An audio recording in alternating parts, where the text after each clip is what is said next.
Hello, here we are to talk about the next step in trying to reduce stress at the moment. This is one of my personal favourites because it's something I practice on an almost daily basis, and that is writing. So there's a few different ways that this can be done, but it's a really good private and constructive way to process your emotions, both positive and negative.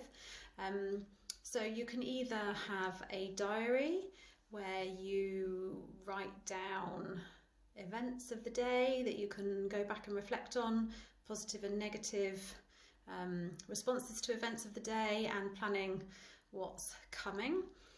You can journal. So journaling perhaps involves a little bit more curiosity, so a few more questions. What went well today? What didn't go well today? What felt good today? Why did it feel good? How did it make you feel?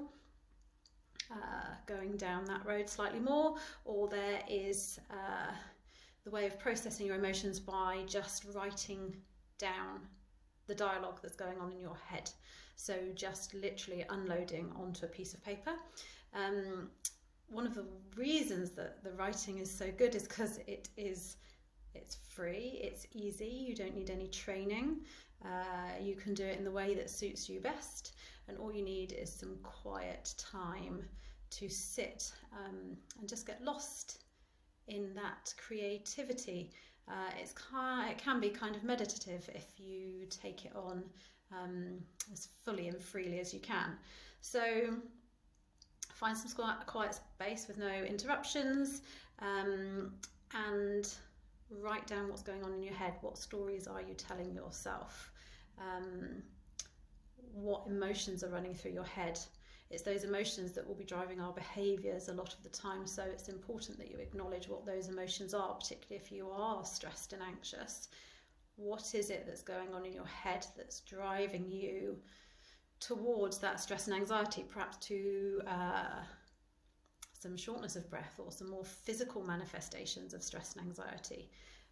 What is it that's running through your head at that time that is driving those physical responses? You can reduce a lot of your worry by emptying your head onto paper. It's also a really good way to get to know yourself, because a lot of the time we can repeat the same internal dialogue again and again and again without really getting to know ourselves, or getting to know that we do this repetitive dialogue and you never change it. You can live your whole life telling yourself the same stories and driving the same behaviours with those thoughts. It's also a really good way to unload negative thoughts and emotions onto a piece of paper rather than onto a person. At the moment, we are obviously all quite isolated within our family units, and unloading onto those closest in proximity to us, but also closest in relationships to us, is an easy option. But it can be much more constructive to unload that onto a piece of paper before you then process how you may want to communicate some of those thoughts and emotions with people around you. So I hope that's really helpful. Give it a go. Let me know how you get on. If you want any more help and advice on that, do ask, because like I say, it's something that is very personal to me and something I've been doing for quite a long time. You can look up many different ways, or look up some questions that you could ask yourself when you're journaling. Just online, there's lots and lots of different resources out there. So yeah, give it a go and let us know how you get on. Good luck.